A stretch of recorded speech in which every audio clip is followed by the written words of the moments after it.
And welcome back, footy fans, to another episode of Donnie's Disposals. I'm your host, Coach Donnie Hess here, back with another, whoops, let me rephrase that, with the revamp comeback of the AFLW. Yes, ladies and gentlemen, we have the AFLW preview show. We are just a little under a week away from AFLW re-kicking off. And as I was telling my co-host off mic, it is like Christmas Day. I am so excited. I love the W competition. It is so fantastic. I can't wait. Let's get this going. Introducing co-captain of the Norwood Footy Club and a great friend of mine, Simo, Miss Steph Simmons. Steph, great to see you again. Thanks for having me on, Donnie. Yeah, like you said, just like Christmas Day, it's good time of year and definitely something to look forward to while we're in the off season. So yeah, ready to get stuck into it.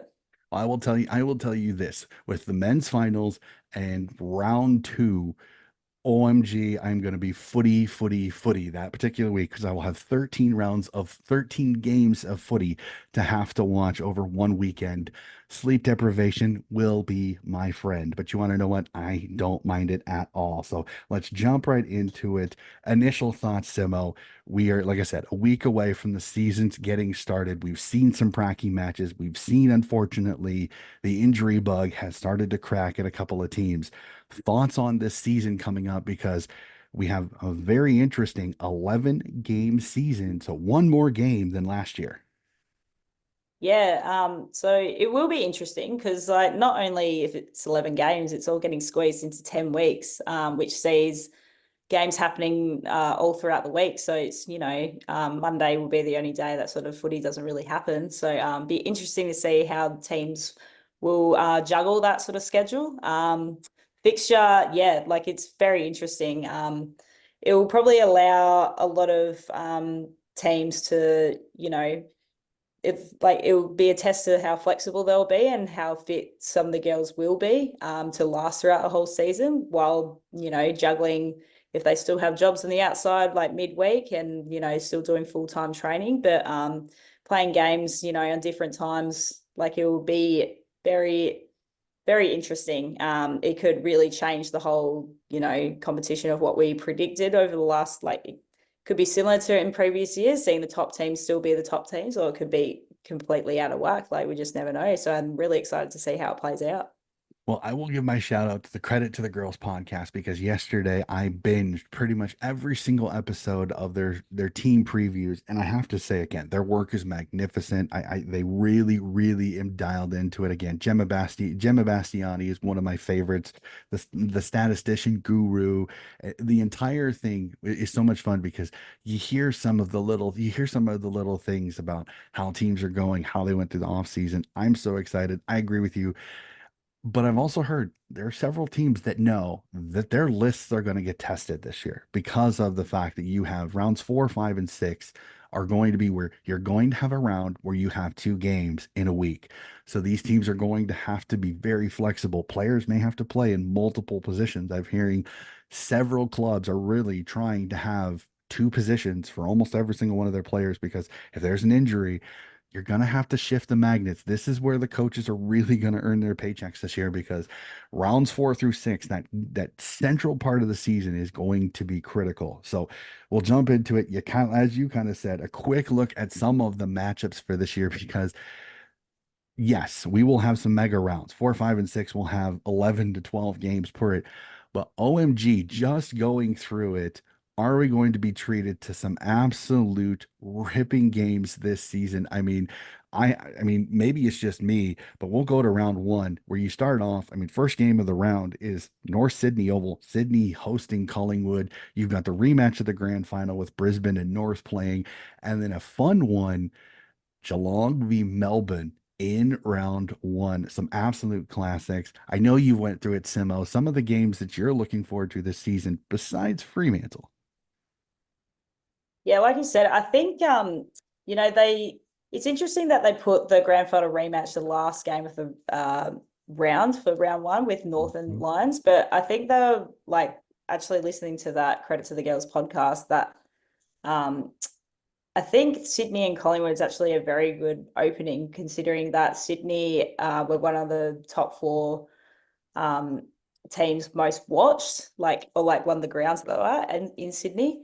And they've built up a really good community and like supporter base in Sydney. So I think it'll be a really good crowd for round one to have it in Sydney as their home ground. And considering the success they had from last year compared to the year before, where they won no games and then made a final series, and not only made a final series, actually won a game in finals. I think it will be an exciting matchup, especially against Collingwood as well, who will want to bounce back from what they had a pretty horrible like injury based season last year as well. So they're going to want to fight back and be contenders again. That's I think it's going to be a very interesting season opener, as well as Richmond and West Coast as well. It's the new Daisy Pearce effect. See how that will play out. And then Richmond, who again And another don't team go too that far. Remember, we got the Hoskins Twist sisters now potentially playing each other. And we remember yes, of how much fun course. it was when Richmond and Carlton played the first time when one of them ended up with purple hair.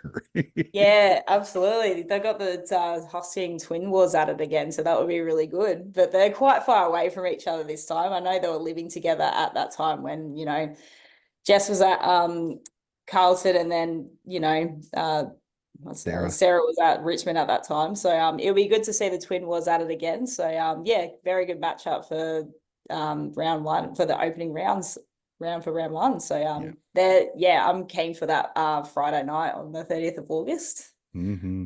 Yep. And then round two, I'm looking at it. Brisbane v Melbourne. That particular round, that'll be a fun one. North hosting Geelong. That'll be an interesting one. Fremantle hosting Adelaide in round two. I mean, every single round is going to have a marquee matchup. It's always going to be fun to see that. I'm fascinated when you get those matchups. One, I'm interested in round three just because the Hawks have been kind of the talk of the preseason. They've had some results, and I think with with the new coaching staff, it'll be fun. Is that Adelaide hosts the Hawthorn Hawks at Thomas Farms Oval in Adelaide? That'll be an interesting one. They're followed on basically at the same time, at least as I'm looking at this schedule. Melbourne versus North Melbourne at the same time at Casey Fields. A fascinating one in a couple of games in round three. Round four, you start seeing the double matchups. So a little bit of everything. Gold Coast with its facelift team facing Geelong at People's First Stadium. Essendon playing over in Adelaide at Thomas Farms Oval. You see the Sydney Derby at Henson Park between Sydney and GWS as well in round four. So again, every single round is going to have that game that's going to be interesting. I'm just skipping around round seven on a Wednesday night prime time sees Adelaide at Norwood Oval hosting the Melbourne Demons. That'll be a fun one. Port Adelaide then hosting an Alberton Oval, Collingwood the next night. Some interesting ones to go through here. Sydney going to North Hobart Oval down in Tassie to face North Melbourne in round seven. So just I can go through this entire fixture and just be like, great game after great game. Cannot wait because this is going to be a fun year. But I have to ask this before we get to the burning questions, where I have a question about each of the teams in the competition for you, Steph. Do you think that an 11 game season in a 10 rounds is going to hinder the competition because are we going to worry about footy fatigue? Because many fans, they've already been through the men's season, now the women's season, and then you chuck on the fact that you're going to have 3 weeks where there's going to be footy almost every night.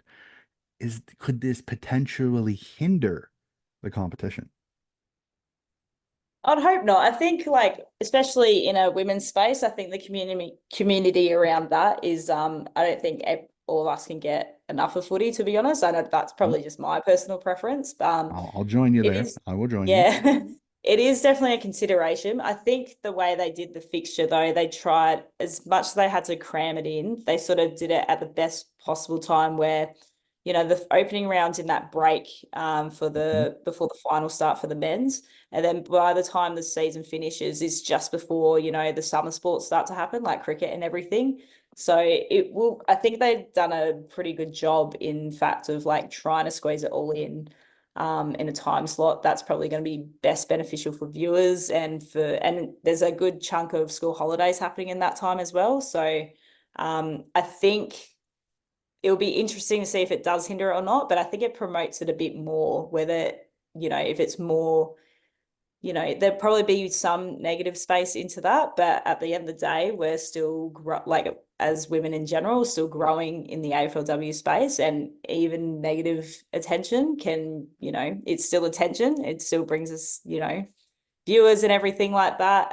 Just Mhm. learning how to deal with it. But I think they'll still be very positive and all that. And we have a lot to celebrate. Like there's Pride round, Indigenous round, like there's the first um, Dreamtime up in Darwin, which is really exciting to see. They've followed that with the men's. So I think there's some exciting things to look forward to within the season. It's not just like 10 weeks of footy all crammed into one and it's just nothing happening. I think, they've got a lot on happening in at the games as well, in for Mhm. kids, for families and all that sort of stuff. So I think, they're going to promote it really well.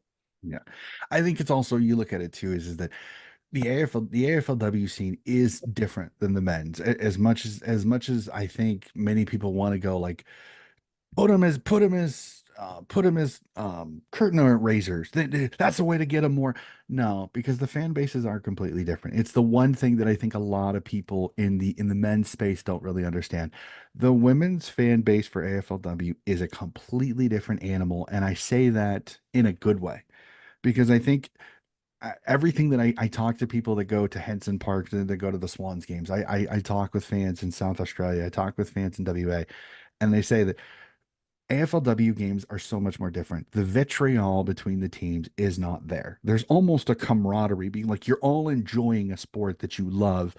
You may barrack for a team, but you don't have the animosity that you have towards the other team, like in other ways. Like there isn't the grown in vitriol between the teams. Like I've watched the showdowns between Port Adelaide and Adelaide. Again, is it close right now still? No, it's not. Adelaide, for at least another 5 seasons, will probably still be the dominant team in South Australia, purely on the fact that look at their list. When you have Ebony Marinoff and Hatchard, you have some of the superstars that are on that Crows list. It's going to take a while for Little Sister in Port Adelaide to get there. But if you look at their list, eventually the sides could flip when it comes to dominance when you see Piper Window, Molly Brooksby, Shanae Goody, Lauren Young when she gets back from her ACL, Matilda Schultz. Port Adelaide is building to make it a rivalry, but it's going to take a few years. It's the same thing with out in Western Australia. Fremantle dominating for the most part. West Coast is there, but we'll have to see. There's no vitriol. We watch a Carlton Collingwood game. There's not melees. There's not this animalistic hatred between the fan bases. The fan bases are almost like, "Hey, how you doing? Best of luck to you. Best of luck to you. It's great to see you with the footy." It is Good not the same. camaraderie about it. It's good culture. Exactly, exactly. And there's so much more diversity in the stands. There's so much acceptance. You can be who you want to Very be inclusive. at an AFLW game, which I absolutely love. I think it's fantastic. I wish and hope it continues to grow in the men's side. I know it'll take a long time because the men, you have rusted on 105 and more year old farts. I'll say it, I'll be Yeah. nice. That Crusty old will that dinosaurs. exactly that will Yeah. just they don't want the new quote unquote woke to come through their sport. I won't go any further than that. Yeah. But I have to say, like I said, going to an AFLW game is one of those things that I almost want to go to an AFLW game more than an AFL game because the vitriol is not going to be there. Like there's so much more of a happiness vibe going through that I think when I do get down there, I'm hoping I can get down there during the W season because I think it'd be absolutely fantastic to go down there. So we will jump to the burning questions. And as I told Simo, this may be a little long, but we're going to go through each team with one question that's been burning in the back of my mind over this off season. So I'm interested to see what you think, Steph. We'll jump to it. In your part of the world as we speak, South Australia will go to the Adelaide Crows. I asked this. Some Crows fans may think this is blasphemy, but I'm going to ask, are the Crows still in contention for a flag, or have other teams replaced them as a top four side? They absolutely still are contenders. You look at their list, like they're just like you said before, Ebs Marinoff, who's now a co-captain, so she's leading from the front, as well as Sarah Allen, who's was missing part of last year, but she's going to be leading that back line really well. And Hatchard is just exciting. And like they've just still got a stats list. They've kept a lot of their players. There has been a lot of movement. They've drafted Brooke Boyler, like South Australian talent, which would be really Mhm. exciting. So hopefully we can see her have a spell in there. Um, but there's it'll be interesting to see that once they play they play really well against the teams that are just below and everything like that. It's about can they still compete and actually win games against the ones that that challenge them, like Melbourne and North Melbourne as well, and Brisbane. Like, are they gonna still be able to compete with them to be able to prove that we want to come back and actually be in the grand final and win another flag again? Mhm. So they can definitely still get there, but it's it'd be interesting to see if they can still compete against those really good teams. So I wouldn't say they're going to drop too far down at all. I'm sort of hoping that they've got that fire in the belly to come back from winning, being having a successful season, but then going out in straight sets and finals. So I Mhm. think they should have some fire in the belly to like come back and be better. Like right now for me, they're fourth. I would have North Melbourne, Brisbane, and Melbourne just ahead of them again. Melbourne, there's several question marks because of the turnover, the list turnover. We'll discuss that again when we get to Melbourne's question, but they're right there, third, fourth. I think Brisbane and North Melbourne have kind of passed them a little bit because of the experience there. You look at it, this isn't the same Crows side that won two of the first three premierships. I mean, Aaron Phillips is gone. A lot of those great players from those first few years are either in different colors or are no longer playing. You see some retirements. Like I was pulling up their listing. Montana McKinnon goes over to Richmond. Sadly, unfortunately, I hear she did tear her ACL in the first game of the season. But that decreases their depth at rock. So what happens there now that she's not there? Will the Allen sister that plays in the rock, she's pretty much going to have to play there the entire time unless you rotate Sarah Gold through. Mackenzie Dowrick and Amber Ward, Hannah Button. There's depth there that were all delisted. Yvonne Bonner, who I think really played well last year, ended out retiring after it. So the Yeah. depth is what's interesting for Adelaide because slowly it's starting to ebb away. What was this huge strength for Adelaide to was literally they could go next woman in no matter what was happening, and they were Mm. still a step or two better than most of the teams. That's decreasing now. Teams are catching up because youngsters that are in that 18 to 22-year-old age bracket are starting to even the talent stretch out. This isn't the Adelaide Crows, where literally South Australia was the strongest state league. So literally Adelaide had the pick of the bunch. Port Adelaide's now there, and the league is now starting to even out with younger talent. So it'll be fun to see. I think Adelaide's in the top four, potentially preliminary final this year. I'm interested to see how is their depth this year if again, touch wood. I don't want this to happen, but what happens if an Ann Hatchard or an Ebony Marinoff go down? Then what? Yeah. Then Yeah. how does their season? Danielle Ponta, can she do what she did last year? Be an incredible person that could go in, be that be that striker role that could go through the center and then shift forward and be that dangerous forward going forward. There's a ton of things. How will their defense stack up? Can they stay healthy on the defensive side of the ball? So tons of questions.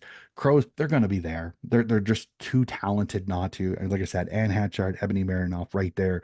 That is a tick, tick, tick for the Crows almost every single time matchup. There's very few teams that have that good a two when it comes to the midfield. So you're going to give them a tick. The question will be is their supporting cast, can they stay healthy? Can they Yeah. be consistent? Will be the major question for me. So it'd be fun to watch the Crows again. They're going to be there when the whips are cracking. It's just how far do they go? That'll be the Yeah. fun part. We jump Yeah. up to the defending premiers, the Lions, the queens of the jungle. Will the Lions be the queens of the comp again and get a back-to-back flag? Or is there another team that you see potentially taking the top of Pride Rock? Look, if the Lions still have that same grit and determination and just workhorse energy that they have, like I can see them going back to back for sure. It will be a real test in the opening round when it is a grand final rematch. Be a good indication, see if they can back that up, a little bit of a sneak peek. In their preseason, I don't think they have any known injuries that they've got. I think they've got a clear list, so they're all fit and raring to go.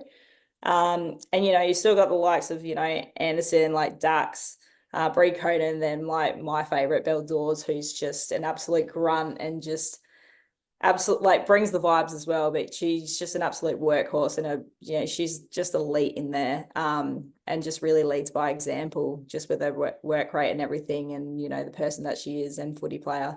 So I think, and they had a pretty big huge like they had a pretty big trade period. Like they didn't lose a lot of big names or anything like that. They, Hmm. sort of dropped off a few, but then they brought in a few like young guns as well. And like we said offline, like Queensland footy is getting a lot more popular and like a lot more footy is getting played. So it's a lot more exposure of drafting sort of local players and stuff like that. But yeah, they didn't lose a lot of experienced players or anything like that. So they're sitting in a pretty good spot to retain, the flag again if they really want it. So I Hmm. think they're, not really going too far down the ladder at all. I mean, if you look at it, I agree with what the credit to the girls said is that their back half depth is what left because it's hard to get into this Lions team. It was so difficult. I mean, it was just so difficult because they were staying healthy and they were just playing so well. I mean, Zimmy Farkelson had that great run with them. She just got moved out and is now down with I think it's Western Bulldogs. And you look at it, it's like Phoebe Monahan retires, and that's the biggest name. But then if you look at it, Kate Lutkins is back from her pregnancy. So it's Yeah. literally a like for like He switch was their off. I best on think ground when they won a flag. exactly like Kate Lutkins will come in, she'll take the Phoebe Monahan role. Literally, there's no change. So it's the depth that'll be interesting to see is how now again, if you look at their depth, they drafted a lot of their academy girls who I mean, if you talk to most with in my communications with my draft expert, I got some damn good girls in their academy. Yeah. So they're not going to take many steps back. They may be younger, less experienced, but they're still really friggin' talented. So Brisbane's going to be there. I don't want to jump and say that they have back to backs, but right now, if you twisted my arm, it's hard for me not to say because if you look at their list, very little turnover. The one turnover that they have, they literally replace with an almost perfectly stepped in person. And Kate Lutkin's coming back. It's like getting a new player, though you already know who she is. Mm. The question will be is do if injuries happen, it's the same thing with Adelaide. If injuries happen to their top levels, if a Brie Conan goes down, if a Kate Lutkins goes down, if a Dax goes down, if a Jade Ellinger goes down, how are the backups going to step in and replace? Again, Starcevich is really, really good coach. I'm not expecting there to be a downstep, but you just never know because a lot of the youth behind are going to be inexperienced, but they're going to be very, very well drilled. This is a Brisbane team. I cannot wait to watch. I think they're on back-to-back watch. I really do. I think back-to-back premiers is definitely a possibility for this Lions team if health is on their side. That'll be the biggest Smooth question. sailing. But that's Yeah. that's that's that's a little bit of everything. Let's jump to the good old Navy Blues of Carlton. I asked this because they're one of a few teams that I have to say this. What are your expectations for the Blues this year? Because I'm interested. What's your thoughts? I think they've just got to compete, especially against the good teams. They've actually just got to show that, they're worth being in the competition and actually making a name for themselves. They've had a few like inconsistent games, I think. Yeah, they just got to push, at least challenge the good teams and, really compete with them. It'd be really good to see, like, they usually have a really good ruck midfield duo. Like, Hmm. they work really well with each other. So it's capitalizing on that. And having both the Moody sisters in there will actually be really good to see. I'm Hmm. excited to see, if, because Brie Moody is obviously an all Australian, like ruckman and everything. So be good to see Celine be up in amongst there with her sister and actually play with each other and compete with each other as well at the same time. That could really, endorse Celine to like be at her best potential as well.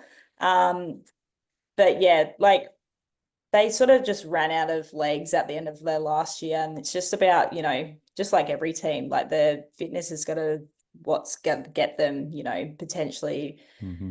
making finals if that's what they really want to do. But I just would like to just see, their ruck midfield dynamic just really drive the squad into winning the important games as well and not slacking off against teams that they shouldn't be losing to as well. So I will be supporting a bit of them this year because we've had our very own Jed Halfpenny recently Hmm. became a Yeah. injury replacement player for them. So it'll be good to see if she gets a run with them. So I'll be following them very closely. So I'm expecting a few wins from them because, I have a bit of bias. Opinions with that. But yeah, I think they just got to challenge the good teams. I had a chuckle when I chatted with Kiana Lee. I said she's probably gonna love it because she isn't gonna have to worry about playing ruck for Carlton because she's Yeah, you'd always be been an so under relieved. she's such an undersized ruck. She'll probably love it. I honestly I cannot wait to see how Jade does. I think Jade, if she can just get on the field, she's an incredible player. She makes an impact when she can. This is a Carlton team that I think could be one of those. It's the second year under a new coach. They turned some heads last year. They played a lot better footy than I think a lot of people were expecting. I mean, you have Mimi Hill and Kelly and Keely Skepper, two incredibly really good players. Darcy Vesio up forward. They resigned really recently. I cannot wait to see how they handle this next year when they don't have to be the focal points. I think you could put Celine Moody in the goal square, take Brie and put her in the rock, and rotate the two Moody sisters to where that's your ruck combination. It's a Moody no matter which way you go. I don't think Yeah. it's a bad thing. You get Mia Austin is a youngster that I think just needs to get a little bit of continuity into her footy. There's a lot of things. Yasmin Dersma comes over from Parn Adelaide. That's a little young ripper. I cannot wait to see how she handles the switch to Victoria. It'll be fun. And then you've got some youngsters. I cannot wait for Lilia Keck has a lot of the 18-year-old has a lot of people turning heads. Cannot wait to see how she handles going forward playing in the Navy Blues. There's a lot of positivity. Are they a finals team? We'll have to see. Can they stay healthy? Will be really interesting on that one because health is going to be with this team. There isn't a ton of depth when it comes to it. Now, you do have Jade Halfpenny back there in the forward line, so there's a little bit of depth to it. As you said, there's a little bit of bias in that one. And I will say, Jade is one of my favorites to watch at Norwood this last year. She was fantastic. So, if there's any injuries up forward, I think Jade could step in and play fantastically. But this is another team. You've got Harriet Cordner down back, who I think is one of the an underrated defender. I loved her at Richmond. I thought she stepped over to Carlton and played fantastic. So this is a Carlton team. I don't think they'll make finals, but they're going to be kind of a gatekeeper to who is and isn't in finals because they're good. I just don't think they're finals ready. The top eight's going to be extremely difficult to get into with four spots almost penciled in right off the bat with Brisbane, Adelaide, North Melbourne, and Melbourne most likely penciling their names in before the season even starts. It's the other four spots: Geelong, Sydney, Carlton, St. Kilda, Fremantle, so many of those teams there that you just don't know. St. Kilda, can they get one spot up and get into the finals this year? How do you see teams like Collingwood, who've been in the finals that missed it last year? It'll be interesting. So, actually, great transition. The next team is good old Collingwood. And for me, this is one of those plain and simply, it's the coach's box that we're gonna go to. New coach at the Pies. Will this see the Pies back into the finals, or is this gonna be a year of transition for the black and white? Well, I think like if you're any team, you should be playing for finals in an 11, like in an 11 game season, Hmm. because you're not playing everyone, and every team you should be playing your absolute best. So I will, like last year, injuries did kill them. Like we had Ruby Schleicher that, missed out a good chunk of the year. It was just like pretty devastating for her that she couldn't get a good run at all. Um, they did, yeah. So like it's about being healthy and fit again. And they just gotta, so whatever their sort of new game plan's gotta be, or if it's, sort of the same one, is their coach gonna, go off, what they've been previously playing, like how Steve used to play their game style, or are they gonna, completely switch it up, use this as an opportunity to make it a transition year to, just rebuild everything. They've still got superstars players like Benocchi, and then you got like Bree Davy as well, that are just is an absolute workhorse as well. They did do pretty well in the draft period, so it could take a season or two to rebuild that. Like, can we forgive them for that, or do we sort of just say, play your best, play your best footy that you possibly can in that 11 period season? But like again, it's squeezed all into one. New coach will be interesting to see how it plays out, and then just how they'll really go about it. I think they just, I don't think they really have too much to lose in a way. But I think their biggest thing, like their goal is just, they just need to score more. I didn't see them like get on the scoreboard too much. Like it was all pretty, just a lot of fluffing about in the middle and stuff, Mhm. and couldn't really get around whatever their game plan was. So I think that just if they hit the scoreboard a lot more often, they'll get some momentum to have that transition or rebuild, whatever you want to call it. But Mhm. yeah, it's up to them if they want to, prove themselves to be contenders again. It'll be interesting. A little bit, I think a little bit of Collingwood struggles a little bit is that they're one of their talismans and Ruby Schleicher just could not get on the park last year. I mean, literally, I think she played 1.5 games last year. That was it. So if Ruby is healthy, that really helps because she can go through the midfield village, she can go through the back. You get in who I think could be a sneaky great pickup in Kalinda Howarth. I loved her at Gold Coast. I just think when it came to it, that with the immersion of Jack DePie and Tara Bohannon, Kalinda kind of got weeded out. Now she tore her ACL the previous year, but Kalinda can focus going forward, and I think she's that elite she's that elite mover. She can go anywhere on the ground and be effective. So the fact you can bring her in, the thing that worries me a little bit with what you said is scoring is now Morris Dalton is out with a back injury this year. She will not play at all this year, and she was kind of their full forward last year. So it'll be interesting to see how that goes. Does any of their rookie draftees in Georgia Clark, Lucy Cronin, and Amber Shuddy, do any of those get a run this year? Well, Imogen Evans, who's been signed as an injury replacement, spit it out, coach, will any of these girls see the field this year? It'll be interesting. I mean, you have some of some of the best players. I mean, you have Bree Davy on this team. I mean, it is unfathomable at times how good Bree Davy and Britt Benici are on this team. So Collingwood is one of those teams that if they click, can be an absolutely dangerous side when it comes to if you look at their names on paper. But as we saw last year, names on paper doesn't always accrue to win. So it'll be fascinating. This is a Pies team. I think each and every week is going to be an adventure. New coach, you're going to have some headaches with some things, but again, health is going to be another huge one. If Ruby Slicer stays on the park, instantly that makes Collingwood a better side. So, Absolutely. Absolutely. I all really righty. hope for her sake as well that she has a good season under her I hope belt. so So because she's an absolute entertainment machine. Absolutely love Ruby to death. She's absolutely hilarious. She's one of my favorites on the league. I've, I've, I would love to have her on the podcast because I think she'd just be she would absolutely be an absolute trip to the interview because she is just herself and I absolutely love it. So we will jump to the Dons, the first of the last expansion sides to join the competition this year and a very interesting off season as they find a way to get in some interest some new blood in to the Dons. So my question for you, Steph, is this: Essendon made finals in season 2. Is that the floor for the Bombers?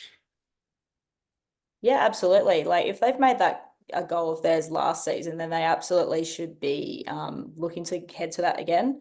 Um, yeah, I think it's, they're gonna actually win a final as well. I last year I had a good feeling about Essendon just because with the experience they brought in as an inaugural side, like the people like Steph Kane and Body Too Good and stuff, like made them their leaders, and then had Matty Prasparkas as well, like come in to start them off. And then it took them another year to get in the swing of it. I think with those experienced players and leaders and stuff, and not only just experienced, but like very talented and hardworking. Like they've got a great list of players that they can work around, and like same with like Soph Alexander, Like they just got, I reckon they've got a really good list under their belt. So I think I've got another good feeling about them. I hope I'm for some reason I just like really, I've never liked the men's side of Essendon, but for some reason about the women's side, I just really like them. I'm like, I do have a tie-in with Steph Kane. Like we used to play soccer back in the day, so there's probably a bit of bias in that as well. But they just have to keep that momentum building, and they got to actually beat the good teams. I know when they played teams against like the Crows and stuff like that, they were sort of nowhere near the benchmark of actually, probably getting competitive with them. I think they just need to actually compete with those teams and get on the scoreboard with them, and really push to actually try win some games with them, or at least become close with it. Because like they made finals by beating teams that were sort of average, a bit below, sort of at the standard that we all thought they would have been at, like as an inaugural side. But I think their challenge is to actually beat some good teams that are whatever they're going to be this year. Like we think the top four is going to be the exact same as previous years in Melbourne, Adelaide, North, and Brisbane. Be good to see if they can actually have a good hit out with those sort of teams. So I think if they do that, win some games that can be a bit of a wild card and like throw some tips off some people, like piss some people off with their tipping and fantasy and whatnot. I think they can absolutely make finals again and actually make themselves a name, maybe a little bit of a threat in finals as well if they want to be.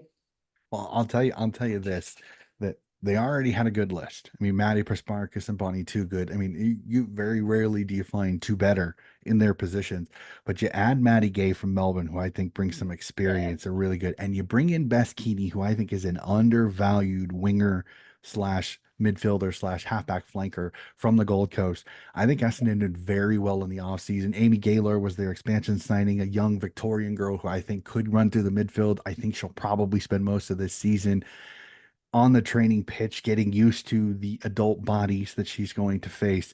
But it's going to be interesting to see with Bess Keeney and Maddie Gay coming in, how much more experience you have in this Essendon roster.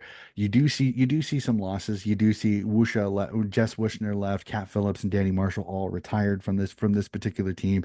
Those are some holes. They're not massive, huge holes, but they're holes. So it'll be interesting to see how they're filled, who steps in. It'll be fun. The Bombers, they're a fun side to watch. Maddie Prasparkas, again, one of the best in the entire competition. You can't not watch this young woman. She's absolutely magnificent. And Bonnie Too Good has stepped into Essendon colors and absolutely been fantastic. Such a great leader for that Dawn side. This is a Dawn side I love watching. They're entertaining as all get out. They get after it. I agree with you. They could be a finals. They could be a finals smoky if they catch the right. If they can get on the right going into finals. They're going to be a fun side to watch. Again, like everybody, health is going to be huge. You can't lose a Maddie Prasparkas. You can't lose a Bonnie Too Good. If either of those have any kind of injury issues, it could change the Don's future for sure.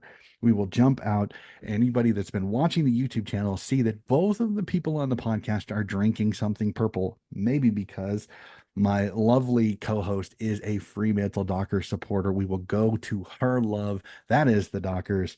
As a Frio fan, we'll have you free reign on this. Your thoughts on the Fremantle side that honestly, I think had a very good offseason replacing and putting in some superstars. I mean, you get Ash Brazel from Collingwood who wanted to move back to Perth.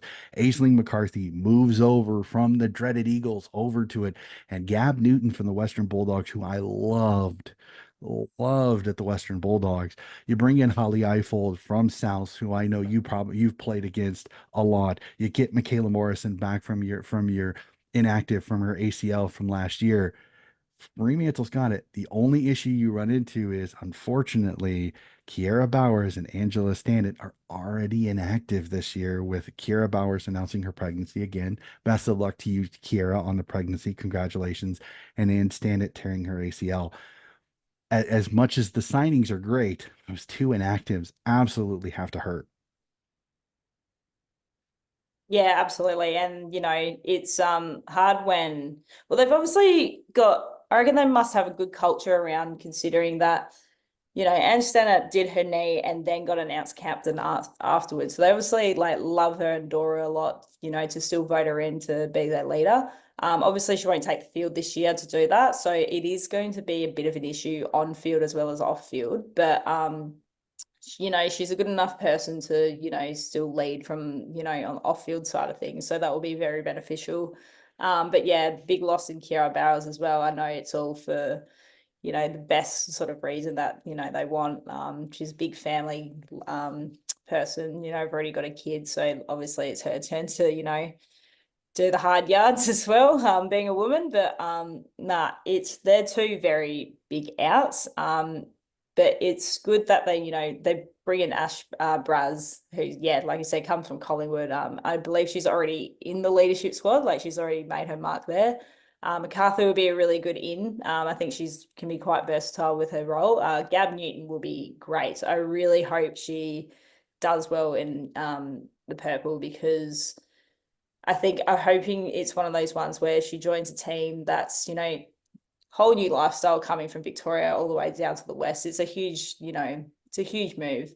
But going to the West, sort of, it's a bit more relaxed over there, a bit more isolated from the rest of Australia, especially Victoria, in a very footy based surrounding. But I think it's interesting. Like, yeah, you can look at the list and everything, but how are they going to, like, I think, how are they going to tackle this challenge ahead? Because with, if other players get injured, who are they sort of going to get replaced with? We don't have a lot of huge names to, get, replace that. I think, a big person that needs to step up, who really did last year, is Driz, like Emma O'Driscoll, who's just got Mhm. the energy, but she doesn't look so like a footy player or super athletic, but since she, joined the Dockers a few years ago, she's just excelled, and she's getting bigger and better.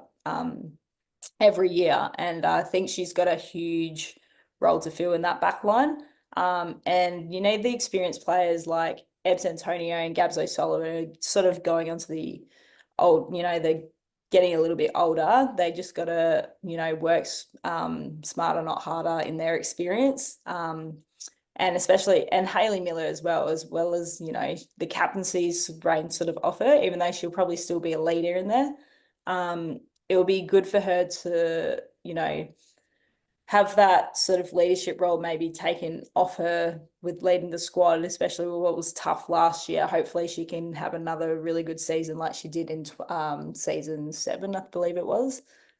So yeah, Frio, I would love to see them exceed. I hope they do better than what this beer tastes right now. But yeah, it's going to be it's really, you just gotta have to see how it is. I don't see them, making finals at all, but it'll just be a big test to how versatile they really are as a squad. Yeah, it's going to be really interesting. I love Emma O'Driscoll. I think she's one of my favorites on this team. I'm interested to see. I mean, the good thing is getting Aisling McCarthy, I think will help a little bit, relieve a little bit of the pressure on the midfield with no Kiera Bowers. Ash Brazel can go defense or forward. Gab Newton, I'm interested to see, do they throw her up there and try to do a twin tower situation with Anya Tighe? That'll be interesting to see. Do they do that? Or do they shift her back a little bit to kind of let her get into the games a little bit early and then slowly shift her forward? I'm fascinated to see how Holly Eiffel, the youngster from South Australia, does over there. She's a great rebounding defender. It'd be fascinating to see. And Michaela Morrison, when she was healthy, she was absolutely dangerous with footy in hand. So I agree with you. The injuries hurt, but the good thing is your off season kind of will help you kind of navigate through this season. Again, I almost look forward. I almost want to say it's like Fremantle's one of those where next year could be even more scary if you get Ann Stannett and Kiara Bowers back next year with this group that could kind of mold together this season. Will be fascinating. Again, Freeman, I think they'll be around the mark for finals. They may fall just a little bit short because of those losses of Bowers and Stanton. But I'll tell you this, they've set themselves up for the future quite well with some of the players that they have here again. Injury will always be something we all talk about. Unfortunately, that's the daily life of AFLW for sure. So let's jump to it. We'll jump down to the southern part of Victoria and Geelong, where the Cats did something last year nobody expected, and they threw the huge curveball of getting all the way to the preliminary finals. The Cats done the finals by getting to the prelim. Is the goal for the Cats to get back to a prelim, or does the rest of the competition bring the Cats back down to earth? Well, now that the Cats got a bit of a sniff at finals, I think that will give them a bit of fire in the belly and want to go that step further. Question is, are they gonna actually do that with the list they have? I think they absolutely can. You've got Georgie Prasparkas in there, you've got Chloe Shear, like they're just absolute workhorses. And one of my personal favorites, Nina Morrison, like she's just Mhm. elite. I love what she brings to them. They recruited, they brought down Bella Smith from Brisbane. And then, they got a couple of young girls, like couple from the draft, I think like two or three or something. Yep, Chantel Manson and Bridie O'Rourke are the Yeah. two draftees that they brought in. Yeah, okay. So they had a couple. They had a fair few retirements. Aaron Hall, like who was a huge asset to them, Mhm. like that's a bit of a loss for them. But yeah, I think, they just got to start their season like really well. They got to have a, really fiery start. They got to actually, they've got to, yeah, just have a hot start to the season, I reckon. I think that's sort of the main goal they should start with, and that will build their momentum throughout the season and actually be a really sort of dangerous team to face. Like they'll probably want to be a team that where when players, come up against them for their week, like they're gonna go, shit, like we've got Geelong this week. I think that's Mhm. sort of the status that they want to make. Um, but yeah, I think the Prasparkas effect and Morrison effect, like those sort of girls that, you know, are just superstars of the team. They're going to lead from the front, and yeah, they're going to be the ones. Like it starts with them, in my opinion. Mhm. If they do well, then the rest of the team will, and yeah, they'll get the momentum they need if they start the season really well.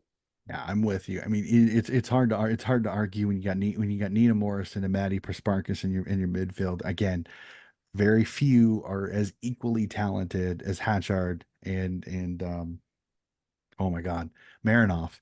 Fair But enough, yeah. Prasparkas and Morrison, man, they're up there. They're scary good. And then you throw in some really talented players around them. Becky Webster, Chloe Shear, as you said. Don't leave out Claudia Gonjaka. I think she is an incredibly good defender back there. It was criminal last year that she was not on the AA squad. I remember specifically telling a lot of people I thought there was a huge argument for her to be AA squad last year, at least, if not even arguing to be on the team this year. She's one of my favorites. I love Claudia. I think she's fantastic back there. I mean, this is just a solid team. Meg McDonald, cannot not mention Megan McDonald, absolute legend, fantastic. Love seeing her playing well up there. This is just a fun team to watch. This is a Cats team that you just never know what you're going to get. Sometimes they can be incredibly defensive and can't score. And then last year they kind of showed they started putting points on the board and they're already really good defensively. So you add the fact that they can score, it's going to be an interesting team to watch this year. I think finals, they should make finals.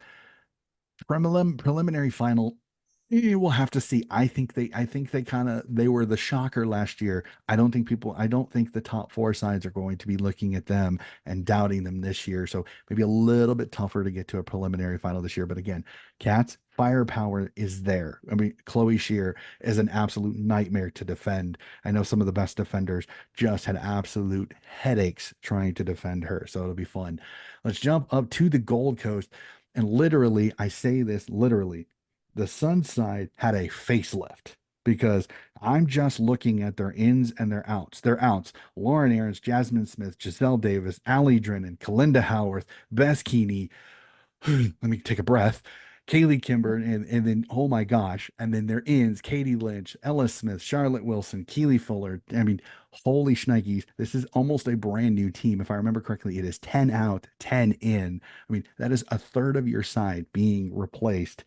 So after the facelift, with multiple players leaving and coming in, can the Suns bond and get back to finals, or is this too much turnover, especially with some elite players going out to make finals next year?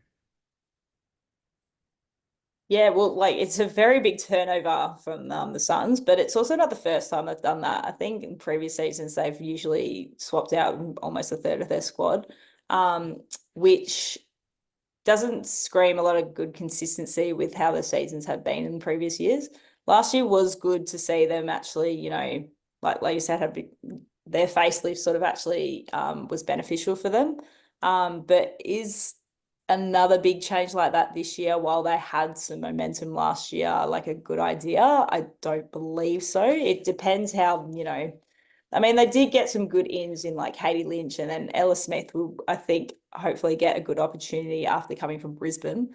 Um, but yeah, they had a, yeah, they lost a lot from, going to other clubs. It's not a lot of delistings, although they had a fair few delistings, but a lot of the players they lost were actually to other clubs, like you said, like um, Hearns and Jazz Smith gone on doggies, like Sydney, West Coast, Collingwood, Essendon, like there's a lot. That's a lot of movement in different states as well. So it will be interesting to see if another big change will be beneficial. I actually don't know. It will actually be one of those ones. Let's wait and see. Um, because yeah, I think they did.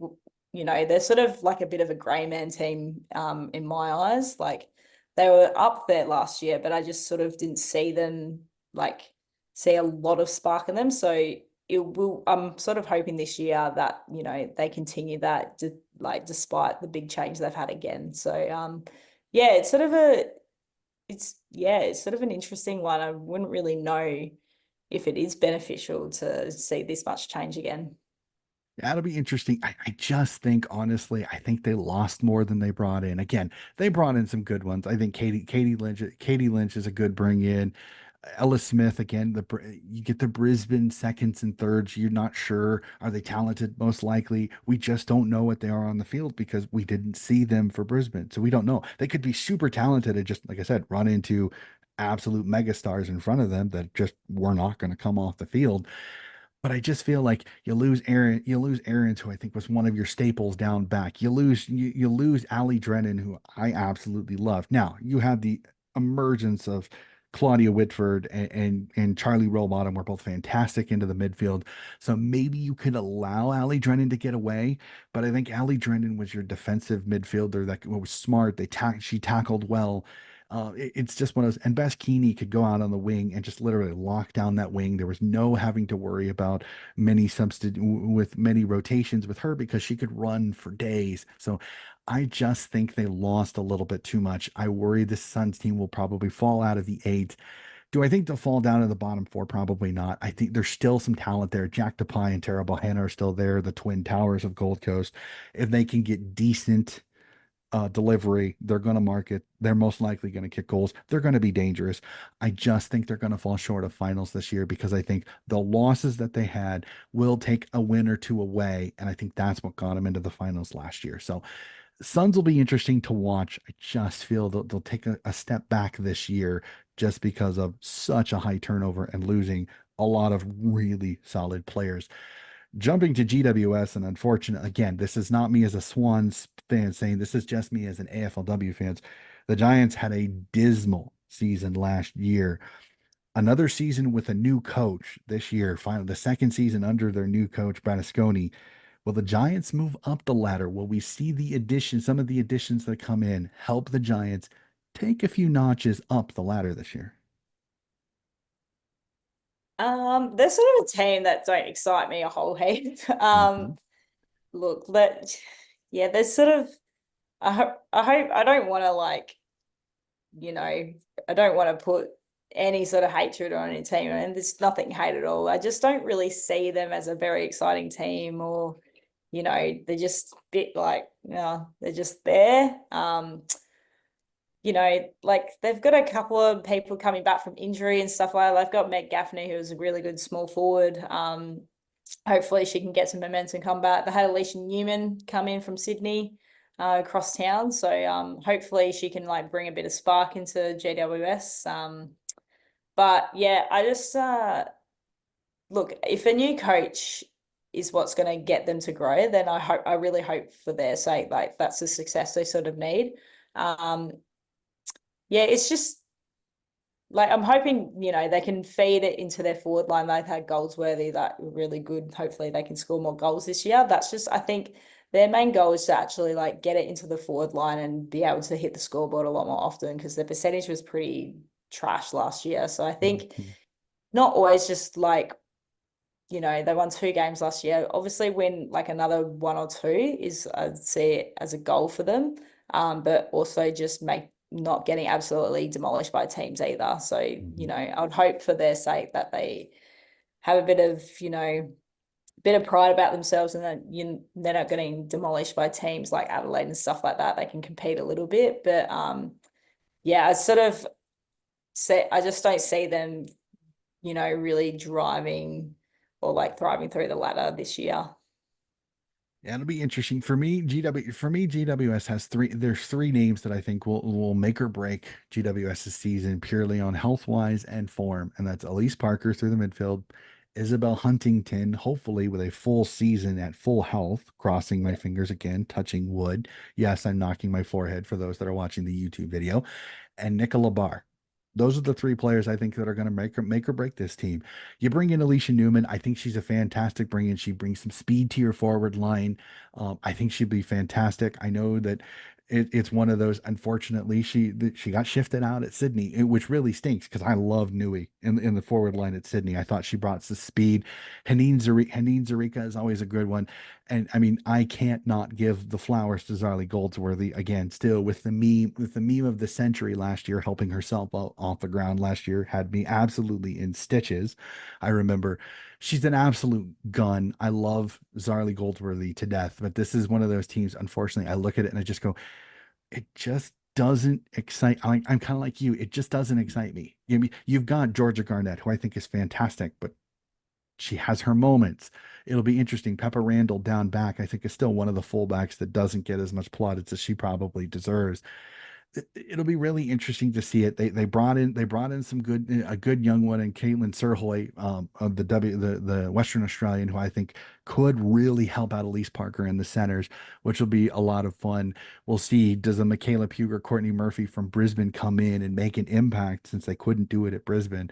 Kind of a theme here that these Brisbane youngsters that are going out to other clubs to hopefully make an impact. And I think they took a couple of losses that I think are really going to hurt them. Jody Hicks and Ali Dalloway both go down to Richmond, and I think make Richmond a little bit of a stronger side. So again, I think GWS is a bottom four side. And again, this is not the Swans fan saying this. I don't see the improvement that they really need, which kind of stinks for a team that was a one of the original sides in the competition, especially when crosstown rival Sydney seems to be getting stronger and stronger despite only being the third year in the club, which it's kind of, I think for GWS fans, it's probably very frustrating that a team that's 3 years old has already kind of taken over Sydney very easily and with not much, with so much fanfare. So we jump to it, another one of those expansion sides, and this one has me very, very up and about. The Hawks also see a new coach leading their team. Will this young group be a contender for finals this year, or will this be just another year of growth with a brand new coach at the top of the helm? Yeah, well, Hawthorn have like they've just grown their squad to be younger, like even younger than previously. Like they've got a lot more younger players than older players, which is very exciting for their future. I think it's even very exciting for them this year. Like it allows them to have the opportunity to play the young girls into this competition, especially under you know, they get to play with girls like Emily Bates, which will be really cool. And then obviously Tilly Lucas Rod, sorry, who I think will Mhm. have if she stays fit, will have another really good season. Lead from the front there as well. Yeah, I think Hawthorn will, despite under being a new coach, they'll actually go pretty well. They picked up some pretty good like they've picked up some pretty good young talent from Eastern Rangers. Mhm. And like if they've got a lot of like they just gotta allow themselves to play more attacking and outside footy. I think that will make them a really successful team this year. So using that young talent that they do have, I think they'll under a new coach as well, I think they'll be able to capitalize that really well. I'll tell you this. This is my smoky team. This is my team outside finals last year that I think could make finals this year. You bring in Casey Sheriff and Eliza West from Melbourne. So you bring in premiership players into this Yeah. young side. You add McLaughlin, Stone, and Vukic for your pre-signings, all, as you said, Eastern Rangers, superstars, all top 15, top 20 players, all from what I'm seeing with a few of the Hawks fans that I've chatted back and forth have looked very good both in the VFL season and then in the Pracky matches. Sophie Butterworth and Michaela Williamson. Michaela Williamson, I will sit here and tell you this right now. She could be the draft steal this year. She was a Yeah. top five player and she dropped down to Hawthorn. Hawthorn was probably dancing in the streets like an Irish jig that young little ripper got down to them. They got younger, they got faster, they got quicker, and the scary part is you add experience in Sheriff and West, along with already superstars in Bates and Bodie and Tilly Lucas Rod. This is a Hawks team. They could be primed to shock the competition. And personally, this is my smoky team. This is the team. I love the way they're built.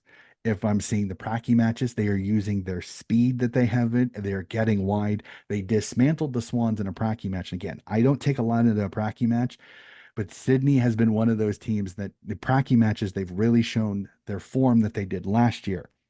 I saw Pracky matches last year. Sydney was really good, and they showed it in the regular season. They smashed the Swans in the one match they played this year. Could that be a precursor to the Hawks being quite good this year with the young talent and a new coaching staff? It sounds like they're going to run and gun with the speed and skill that they have. Hawthorn is my smoky team. I when we get to our tips at the end, they're my team I think could make finals this year out of nowhere because I think they could be that good. So we jump to it. The Melbourne Demons, and I gotta say this.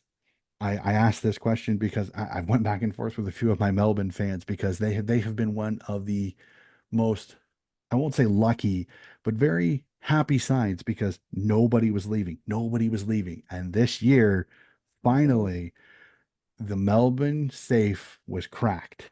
For the Mm-hmm. first time, we saw an exodus from Melbourne. Will this lower the D's into the pack, or are they still good enough with the talent still there to be a contender?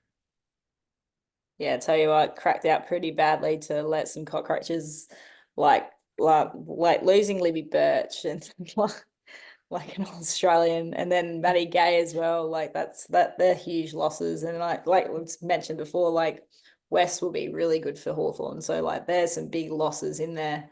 Um, I think from what they've brought in is probably not enough to, for what they've had out. Like it's good that they've brought in Lily Johnson from Port. Like I Mhm. think, she's still young. She's still got some, legs in her. I think she, can bring some spark into them.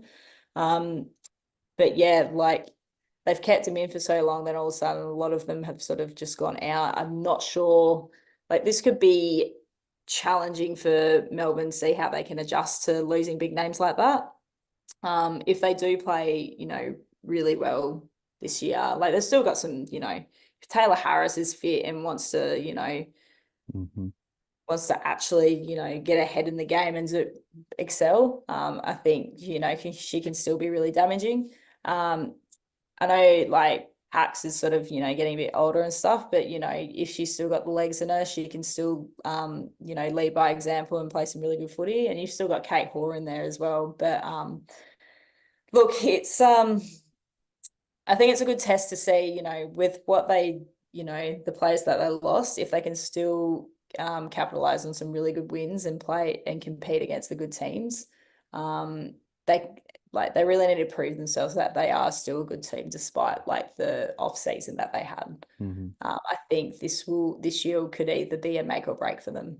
Yep, I'm 100% with you. I mean, they've still got absolute superstars. I mean, you still have Olivia Purcell, you still have Paxi, you still have Paxi. I mean, literally the running machine. You still have one of the best rucks in Lauren Pierce. You still got Taylor Hanks. You still got Taylor Harris. You still got so many. Shelly Heath is still one of my favorites. I absolutely love Shelly Heath. She's one of my favorite. Lily Mithen is still, I still will say, she's one of my favorite players ever because I swear she's built out of something. I don't know what it is. I really want to have her tested because she does things I do not think is possible for a woman her size. But I'm going to put a name in the back of your ear that I heard a lot in this rookie class, and that is Alicia Pisano, because you already had Kate Horror going forward. You already had OMG. Now I'm totally dropping the other forward's name. Why do I do Kate Horror? Holy crap. Where is it? The youngster plays midfield. Oh my gosh, why am I total brain fade here. Sorry, live radio. But you add Alicia Pisano to this forward line. OMG, she is a goal snake. She can kick goals from anywhere. She's going to be one of those that I know the Melbourne Demons were absolutely overjoyed for her to fall down to them. And in the draft, it's going to be quite interesting to see this D's team. I agree with you. I think they take a step back. I don't think they're in the top two. I think they're bottom. They're the top four, maybe fall out of the top four if Geelong has a really good season. The D's will be there when the whips are cracking. They've just got too many really good talents. But again, it's one of those, if any kind of injury bug goes through this team, if you lose an Eliza McNamara, if you lose a Taylor Hanks, or you lose a Kate Hoare, it could be a long season for this D's team because the depth really got pillaged from this side. But again, they're gonna be a fun side to watch. They're good. We'll just have to see, can they get through this season relatively unscathed. We jump to it. The the team that fell just short in the Premiership North, Melbourne, is up next. They fall just short in the game of the year in the championship. Is this the year of the Roo? I would love to see the Roos have redemption. I have, I did hear a stat that, the teams that have lost the grand final since COVID, like Brisbane Mhm. lost 1 year, then the next year they, Won it. came or they, won one back. That's the same with the Crows as well. I'd love to see North And the Melbourne do D's this had it the year because before that when they lost to yeah, Adelaide in that grand final, and then they won the next year over Brisbane, and then Brisbane beats North Melbourne after losing to the D's the year before. So if the streak continues, North Melbourne should be the premiers at the end of the year. yeah. And exactly. And North actually, well, they've just really locked away their players for a couple of years, like a lot of their superstars. So the big in is obviously Libby Birch, and haven't had too much movement in the off season, which I think is beneficial for them if they want to, be able to have the same team that can, have that redemption. I believe, it was with the grand final last year, they definitely could have snagged it. Like they were definitely there to compete. I reckon if what was her name that did her ankle? Jenna Bruton. Yep, Jenna Bruton. Yeah, that was a It big was loss. a Achilles tear. I said it. Achilles, yeah. I remember telling somebody in the pre they were like it was an ankle roll. I said no, that was an Achilles tear. I said the way she walked off, she had dead foot. I Oh, said that's an Achilles. That's a dead giveaway Achilles tear right then and there, which I think hurt them. It hurt their depth. It really did because it was a hot day. It was a hot day. Brisbane literally would have loved it because it would have been yeah, Brisbane weather. But you can tell North Melbourne just one less rotation through the center midfield. It really got to them by the end. They just didn't have enough to kind of foray to keep Brisbane away in that one. So 100% with you. But one name that we didn't hear last year because she was out because she was trying to make the Irish rugby team is Vicky Wall. oh yeah, Vicky Wall is back. You add Libby yeah, Birch to it. You also bring in Ella Slocum from WA, who I think gives more depth to the midfield that's already really good. You add some depth there. I think Melbourne is primed for a premiership run this year. Again, Jazzy Garner, can she finally get over the hump and win a best and fairest? Because she keeps getting there, she just keeps falling short. How does Kate Sheelor and some of the height of North Melbourne. Can they keep it going? Again, Vicky Wall, does she step back in and play that crumbing forward role, or does she get moved around the ground a little bit? Again, this is just such a good team. I mean, you have Emma Carney, you have Great Jazz team. Garner, you have Emma King, you have Mia King. You've got Yeah. so many. Like I said, I hope Jenna Bruton is back full and healthy because again, she's too good a player for this North side. Again, I And just look at Achilles injury is a rubbish injury as well. Like that's a yep, really hard injury to come yep, back from because it's yep, you take off from that. And if your calf's cooked, then your Achilles cooked. Like I really hope she is fit and healthy for another good year. yep, Because yeah, like you said, she brings a lot of depth into the team. So yep. Well, she lets Emma Carney stay at that halfback line, which I think she's absolutely excelled at that halfback spot because she hasn't had to take the wear and tear that she would when she goes through the midfield. So I think she's yeah. actually Jenna Bruton's emergence through the midfield is actually, I Mm. think, given Emma Carney 2 or 3 more years in her career because she hasn't had to worry about the grind that is the central midfield. This is a North team. I see very few weaknesses. The weakness will be as if injury gets them, plain and simply, because their forward line is going to be absolutely incredibly difficult to stop because very few teams have more than one tall defender, let alone two, potentially three. You get a Vicky Wall back who's going to be healthy and absolutely rip roaring to go. It's like getting a new player. And then you bring in Libby Birch to help a defense that was probably one of the best in the league already. And you add her experience and her know how. She may not always be on the field, but her experience is going to help this defense infinitesimally to the point where North is very hard to look past when it comes to Premiership favorites. We jump to Port Adelaide, the other team in the state that you currently reside in, and this is the team. As I said, I cannot wait to watch this side because they are chock a block full of young talent, and you bring in Kirsty Lamb. How good of an offseason do you get when you bring in an AA midfielder in Kirsty Lamb? You add Shanae Goody, you add Molly Brooksby, you add Piper Window to this team. And they just recently replacement signed Caitlin Wendland, who is Central District's one of their best midfielders as well. This is a port team, literally on paper, could be quite good if the talent steps up and plays the way it could. We'll have to see again. They're going to be very young. They're going to be inexperienced, and unfortunately, through communications, Lauren Young is out with an ACL. Indy Tahu is out with an ACL. Hannah Dunn is out with pregnancy, and recently I just saw that Hannah Ewings will be out this year due to personal reasons.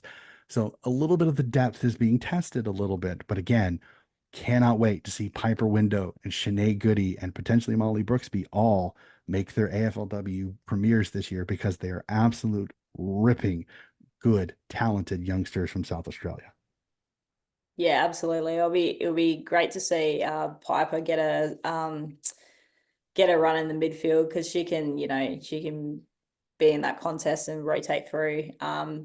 Molly Brooksby is such a versatile player and she can kick with both feet. Like she is a great talent, but she's also a very good kid. Like I obviously know Molly quite well, but she's just a good kid as well, and she is very professional how she goes about her footy. So it will be great to see her hopefully get a run in at least in the first couple of games. And then yeah, Goody's just as good. She's a very professional, like what I've heard, it's a very professional young athlete for her age, and on and off the field, like it would be very good to see this young talent of not just you know it's local talent, and it allows them to be at home and everything, but hopefully they've got the support of the older girls, and they've still got girls from previous drafts like Sachi Syme. Mm-hmm. Matilda Scholes as well is only going to be in her second season. Mm-hmm. But then yeah, you've got like some of the older girls. They've got a new captain in Janelle Cuthbertson who's had experience in Frio,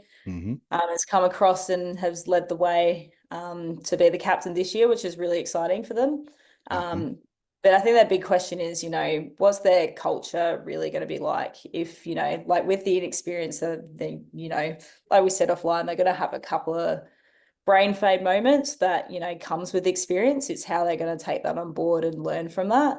And that should allow, now that Kirsty Lamb has come in with a ton of experience. Hopefully that, she's going to be a great asset to the girls that are, young and still learning and everything like that. I think Kirsty Lamb's going to be an absolutely great asset to that team.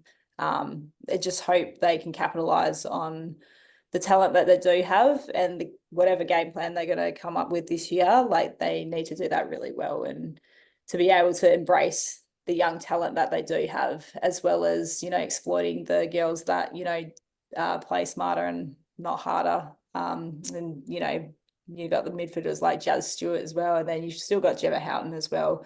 If she gets fed that ball, she'll absolutely annihilate the scoreboard. Yeah, it'll be definitely interesting. They're going to be quite the fun team. Like I said, I think they're going to have their games where they get smashed when they play the potentially the Norse or the Adelaides, the Brisbanes, because they're going to be playing experienced teams that have been playing the game a lot. But I'll tell you this, they're going to nip somebody in that mid range, and they're going to show how good they are. And again, I think Sinead Goody is one that honestly, I think a lot of AFLW fans that aren't in SA are going to be stunned with how good this young woman is, because she can play anywhere on the ground. She can play half forward. She can play half back. She can play through the midfield. She can play through the wing. Scary good. How good Sinead Goody is. I cannot wait to see her don a Port Adelaide jersey. Gonna be fun. Cannot wait for that. And think about this. Gemma Houghton and Ash Saint still up forward, a deadly duo up forward for them. And you add some of this young talent. Cannot wait. Port is going to be a fun team to watch. They could be entertaining. They could be Jekyll and Hyde, really good, really bad, really good, really bad, but they're going to be fun to watch for sure. We jump back to Victoria over to Richmond, in a very interesting team for me, because as a team just fell short of finals last year. They've had their moments.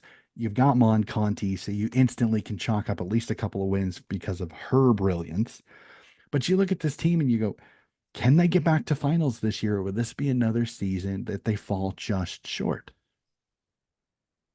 Well, yeah, they were another team that had a horror season of injuries. Mhm, But I don't know if you can excuse that with, who was still in that team. You still have the, big players of Katie Brennan, Monique Conti, mhm. um, Kate Dempsey, Grace Egan, Libby Graham, and Beck Miller as well. Like they still had a stacked team. It was just how,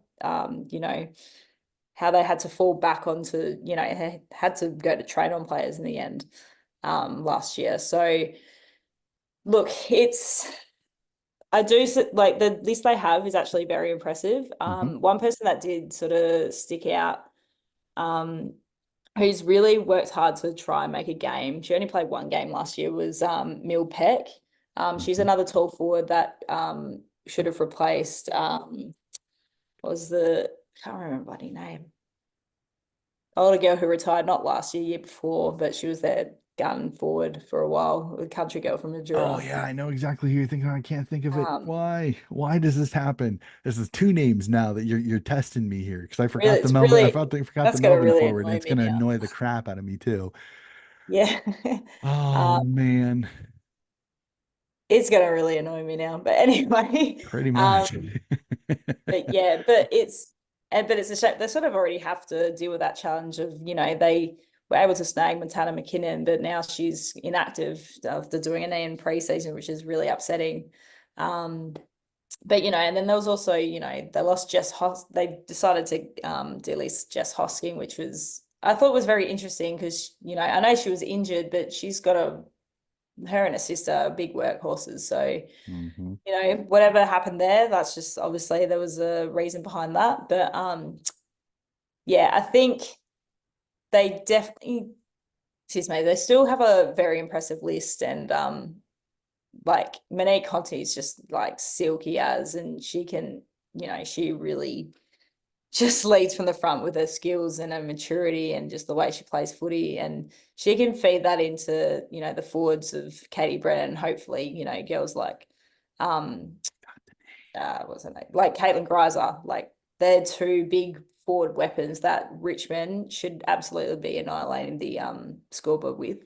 But yeah, the midfield of hopefully, and you got to think Sarah Hosking, hopefully she has a fit year because she gets niggles here and there and she has Hmm. pretty inconsistent runs with that. But yeah, they've also got Gab Seymour is like really impressive in that back line. And then Maddie Shevlin, who we sort of forget about, who was a mature age recruit, but she has been one of their best players ever since and made All Australian the first year that she was there. Like she's really great. I think they're even thinking about moving her into the midfield because she played that in late last year and she just absolutely dominated. So maybe a bit of structural change and a few players, playing in different roles. Like they can be quite versatile in that. I think that'll be very beneficial for them to get some versatility in their players to play some good footy. And I think they should. It'll be interesting to see if they can make finals again. I know they missed out last year, but they were made it the year before. So I Mhm. think that's definitely going to be a goal for there. Yeah, and I'm hoping Ellie McKenzie is healthy. I want Ellie Yeah. McKenzie. That little ripper is absolutely healthy. And I got your name, Courtney Wakefield. Thank you. Courtney Wakefield. I was like in the back of my head, I'm like, okay, so I literally had to go through stats to find it because it's like in the back of my head, I'm like, it's gonna bug the living crap out of me if I don't go looking I up that wasn't going to be name. So asleep if I yeah, was going to have to you're find gonna that you out. start to lay down and you're like, that's the name, darn Yeah.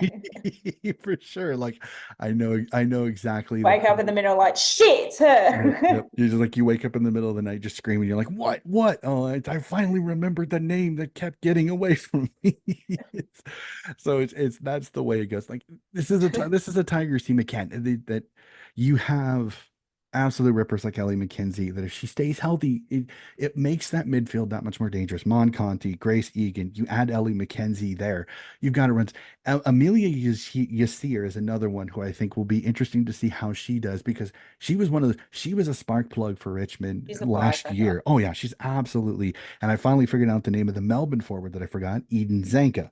Holy crap, Oh, coach. thank Come on. God. How do you forget that absolute gun for sure? Come on, coach. Pull your head in.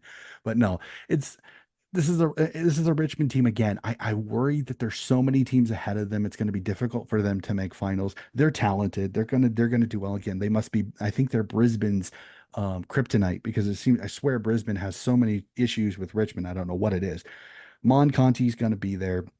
I said, if Ellie McKenzie is healthy, they could be very, very dangerous. You've got Katie Brennan and Caitlin Greiser up forward who are absolutely rip roaring. They're so difficult to stop. Their defense is kind of makeshift at this point. Sometimes they really need to be dominant through the midfield for them to win because their defensive line does have some holes. We'll have to see how they handle it this year. Fun team Richmond. They're going to be an interesting one to watch. Unfortunately, their great signing over the offseason, Montana McKinnon, has torn her ACL during the offseason, unfortunately, which I think then probably sends Gab Seymour back into the ruck, which we'll have to see how that handles that unless they decide to send, I can't remember, yeah, Poppy Kelly into the middle and keep Gab Seymour into the back to use her athleticism. We'll have to see on that. An interesting one. This is a group that has baffled me the last couple of years, just like their men's side is, and that is St. Kilda. We have our second year under Nick Del Santo. Again, we'll save our opinions for who on that one. Will we see the Saints fighting up the ladder and potentially having a chance for finals, which they just fell short of last year? Or is it another year of development under Nick Del Santo?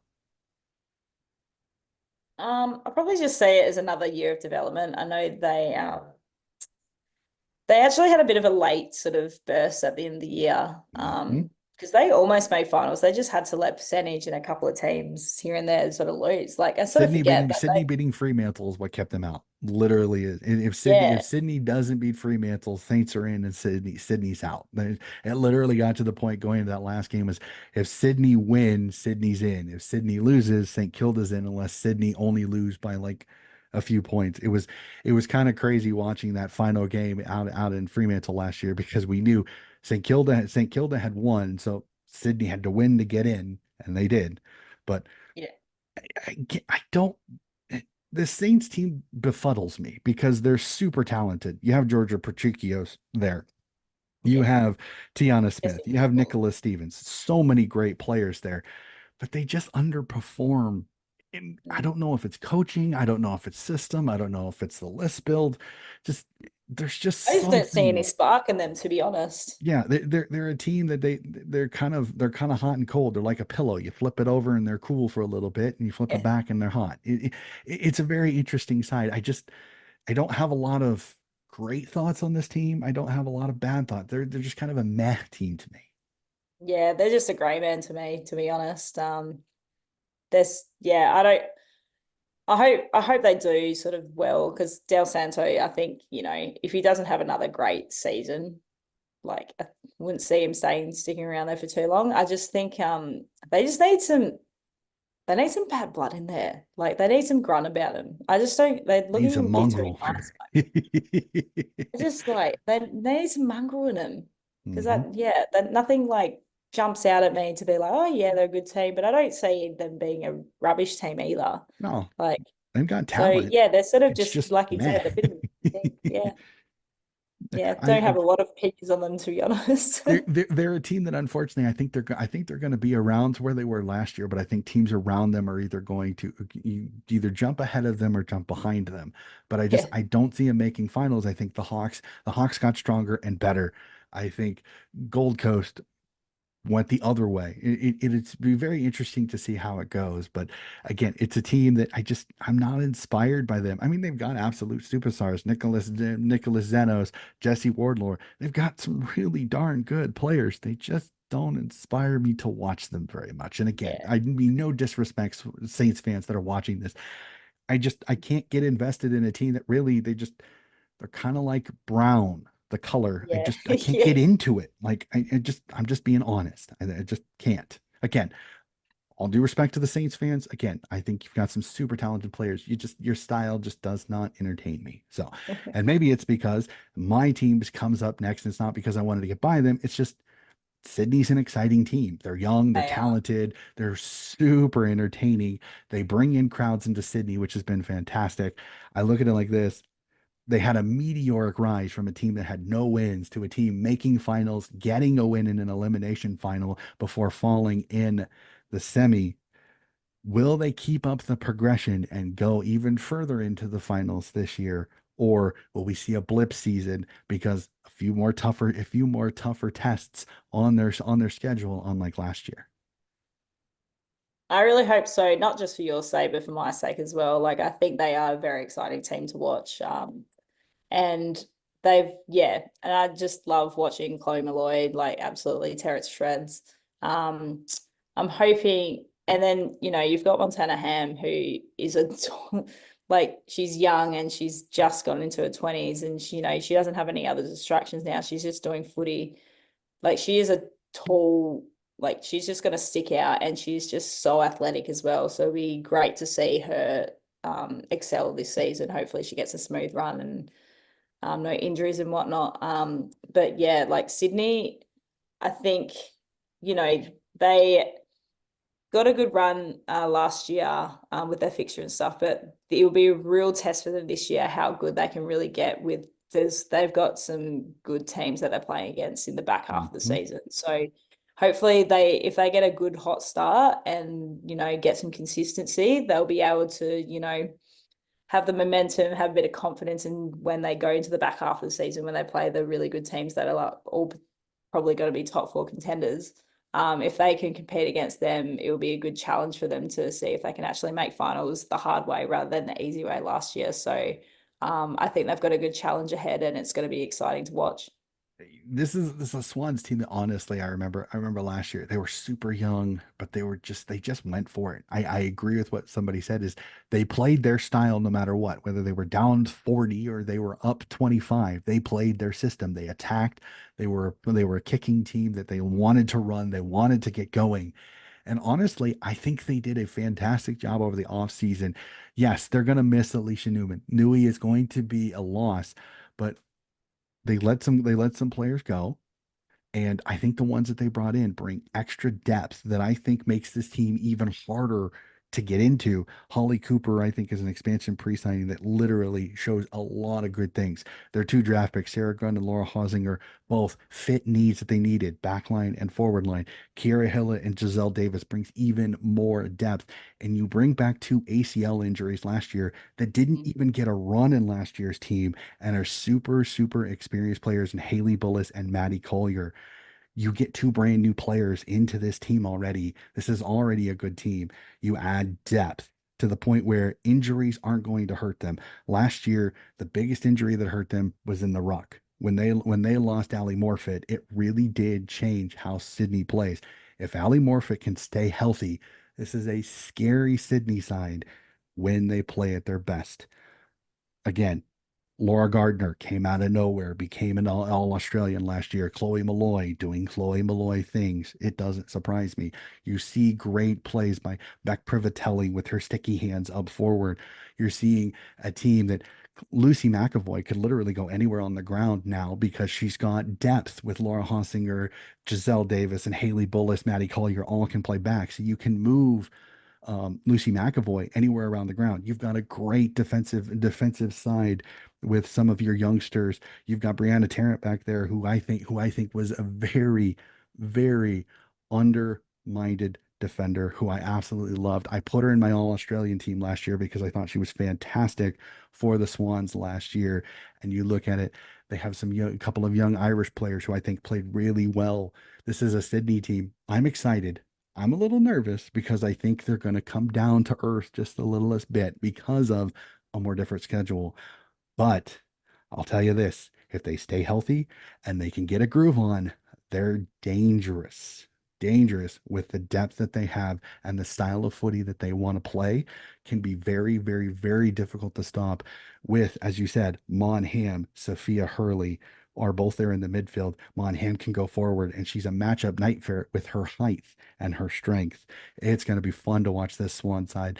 I think Coach Gowans has built a team maybe Yeah. not for a premiership this year, but in 2 to 3 years, I think Sydney's going to be in the premiership talk if they can keep most of this team together. That's how talented they can be if they can stay together. It'll be fun. I think I know. Scott Gowans is the right man to build the Bloods culture and the female side. I agree 100%. He has literally stepped in. I mean, I still hear stories of he had a conversation with Horst Longmire when he first got interviewed and he thought he buggered it up and he got a call from the CEO and the CEO was like, you just absolutely blew that interview away. When can you start? So it's been fantastic. I think Scott Gallants has been It's great. magnificent at the top of the helm. He has not changed. He has not let the first season affect how he coached. And last year you saw the fruits of his labor. Hopefully, cross our fingers, that fruit continues to bear this season. It'll be so much fun. Sorry, Red Hat Donnie off. Back to Coach Hestani. We jump out to the West Coast, and the talk of the West Coast is the coach's box as Daisy Pierce makes her coaching debut as she takes the helm of the Eagles.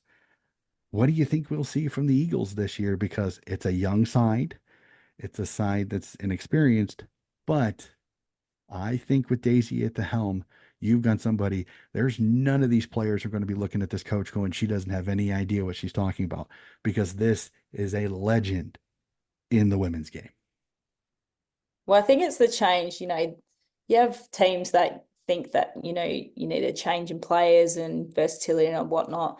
I think there was a big issue with culture in West Coast with their coaching staff last year. Like there was a lot of talk about that.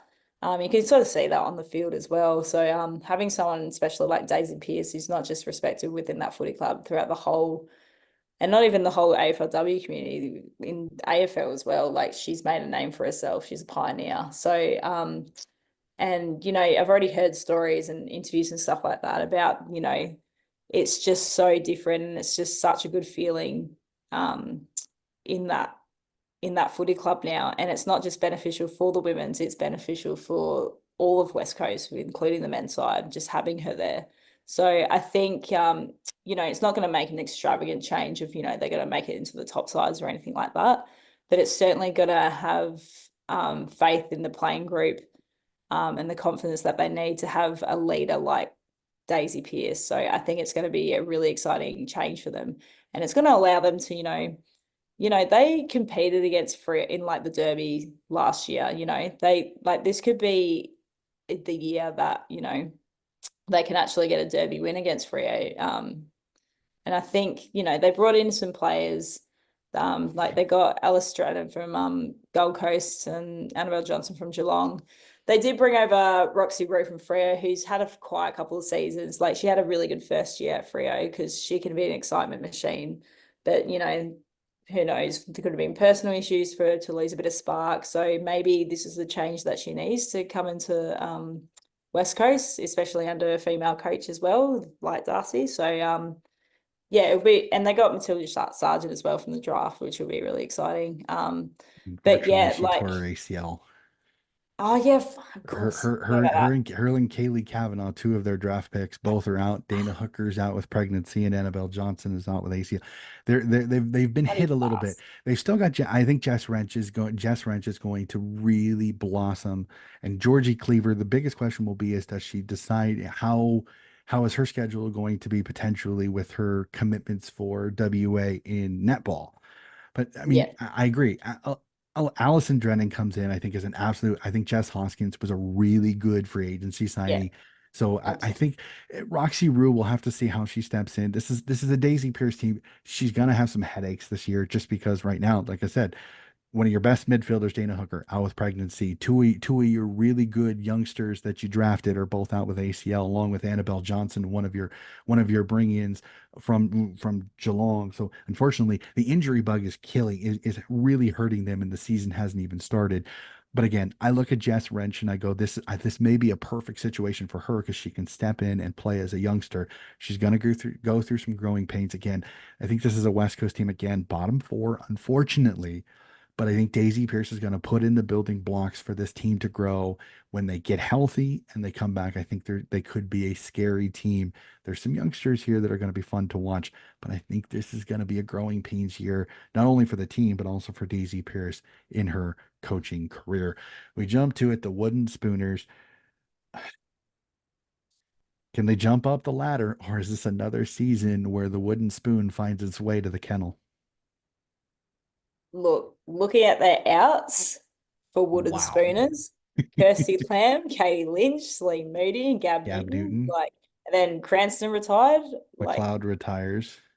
McLeod retires, like it's a bit of a nightmare, really. Like they've brought in, you know, yeah, they're not really. You just don't see them climbing the ladder too much Well, and it after doesn't the help. cost One of they've their had in best players. defenders, Mua Leloifi, has torn her ACL. She's out for the year.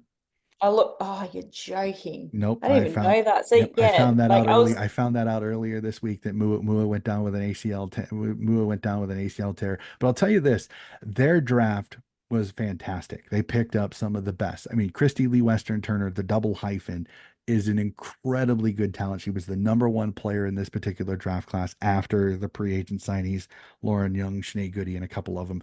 Brooke Barwick, I think, is a fantastic little Tassie midfielder. She's going to be fun. Elaine Grigg, who I know you at Norwood are probably celebrating. You don't have to deal with her anymore in SA. And then send her Chloe, far away. exactly. Chloe Bettifant and Georgia Borg are also a couple of youngsters who I think are fantastic. Again, this is a doggies thing. I think they're building for later. I mean, Lauren Yeah, Aarons, Jasmine Smith, they'll step in. Zemi Varkelson, I think, can step in and all play well this season. But I just I feel kind of bad for Western Bulldogs because this is going to be a year of pain. This could be a no-win season just because, I mean, after some of your youngsters and after, oh my gosh, why am I forgetting one of the best players in the entire competition? Because I cannot, Ellie Blackburn. I Blackburn, yeah. love Ellie. I absolutely love her to death. I think she's a fantastic leader. She's an incredibly talented football player. But right now, she is in with a team that literally, I mean, it's going to take a couple of years for them to start winning consistently. I worry Ellie Blackburn is using some of her best years on a team that I just see as it's going to take a couple of years for them to get back where they need to be. And I just don't see the list right now being in Yeah. that situation again. I hate saying that. I hate being negative like that. Yeah. But I But just, I this could look, be a great opportunity for them to be like, hey, like this is the situation. Like, we're yep, obviously not going to be fantastic, but like take the opportunity to like you've got nothing to lose. Like mhm, have some fun with your footy, be experimental, new I agree. coach, whole Completely bunch agree. of new players, lost all these players. It's a great opportunity for these players to come in and fill those roles Mhm. that, these I think, superstars that used to fill. So like just I reckon take it in a positive manner. Like it's mhm, not going to be the best season in the world, but like sort of predict to try have the best season you possibly can. It might yep, not be the best to anyone else, but it's going to be the best to their ability. And maybe just, that could get the monkey off their back of trying to be going back to back wooden spooners. So mhm. as long as hopefully they have a good attitude Yep. about it. I'll tell you this: if they can get Farquharson and Elaine Grigg both on the same forward line, it's going to be scary because they both tackle and they're both extremely quick. There's some good building blocks. I just think this year could be a year of headaches at the kennel. Unfortunately, I don't wish the wooden spoon on anybody. I really really don't. But unfortunately, I see the doggies. Unfortunately, they may retain the wooden spoon for a second straight season. So we'll jump to some fun. We'll do some quick predictions, and then we'll tip round one since we are so close to round one. So we'll do this really quickly. Biggest jumper. What team jumps up the ladder the most this season for you? Like you said before, Hawthorn's probably going to be the biggest jumper. It's going to be competitive, although, like if Essendon want to still compete, like they can jump up if they want to. I think they got Essendon some was in the competition. finals though, where Hawthorn wasn't. So I get Yeah, you. I exactly. get you. But Exactly. Well, this I could be like they could switch, really. I think they're sort of going to be up there. Another one that should rise is Port Adelaide with the I talent agree. they have, like we discussed. Like Those were the two in my head they should too. have more than 3 wins this year. They Mhm. should actually, I reckon, at least scrape to be probably not make finals, but at least scrape to be, up there. Yep. They're probably going to be the biggest. Yeah, that's what I mean. Like, there's some teams in there that's all going to be very much the same in that sort of eight, eighth, ninth, tenth position sort of thing. Mhm. Like it's going to be tough to get in that top eight.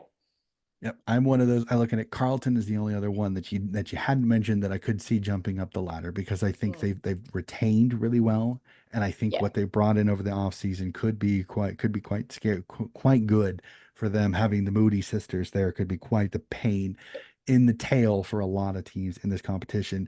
Biggest faller, I'll go first. I think it's Gold Coast. I think their facelift absolutely is going to tank them a little bit. They're not going to be a finals team this year. I think they fall yeah, out. That leaves at least one spot in the finals left to fill that we can discuss a little bit later. But for me, it's Gold Coast. I just think their facelift. There's more talent that left than what came in. yeah, absolutely. I agree with that. That's exactly why I picked Gold Coast as well. That they were sort of the only ones that was sort of like, I Mhm. think I also saw Melbourne sort of not. I see them as not a top four with the players they lost, and not sure if they can get the momentum. I certainly don't see them outside of six, but I sort of see them outside the four in my Yep. opinion, and see maybe Geelong being that top four in the months of Adelaide and North Melbourne and Yep. Brisbane. I mean, I could potentially see Sydney if they start to struggle with some of the stronger teams potentially dropping out of finals, which again, I'm not going to be disappointed in. I think they've got the talent to stay in finals, but again, a much, much more difficult stretch this year. I think Collingwood will be stronger despite and with a new coach. I think they'll be stronger. So there's some teams that I look at and go, Gold Coast, I think, is the biggest faller. Teams that I think could fall. I agree with you. I think Melbourne could fall a little bit. I think some of the outs are really going to hurt their depth. Sydney could potentially fall out of finals there. I think St. Kilda's could get overrun by teams around them that got better, where they really kind of did, but not as much as some of the teams around them will be ones to watch. Team with the biggest question marks. I'm interested in what team have you got the most questions about? Um, Certainly Frio, because I just don't know. Like I think they're going to be pretty. Like they could surprise me. They really could. They could actually rise and have a good game plan ahead of them. But they just give me a lot of question marks to just how they'll actually go with, you know, with Ange and Kiara Bowers, how are they going to go about two of their biggest leaders and guns in the team? That's a big question mark for me. Another question mark is pretty much how well West Coast are going to do under Daisy Pearce. Like how much improvement is going to happen in a short year. I know it's a quick turnaround to in a year. Like I'm probably expecting a bit too much of a rise. Like I don't expect them to make finals or anything, but just with how they've gone the previous years, I think they should be having a big jump. But then, yeah, my biggest question mark is who's actually going to scrape the finals where you've got teams like Sydney, Essendon, Carlton, Hawthorn. That's probably the four that are like, who's actually going to make that top eight? Mhm. No, 100%. I think Richmond is the team with the biggest question marks for me because I don't know whether they're going to be a team contending for finals or a team that's going to dip down the ladder.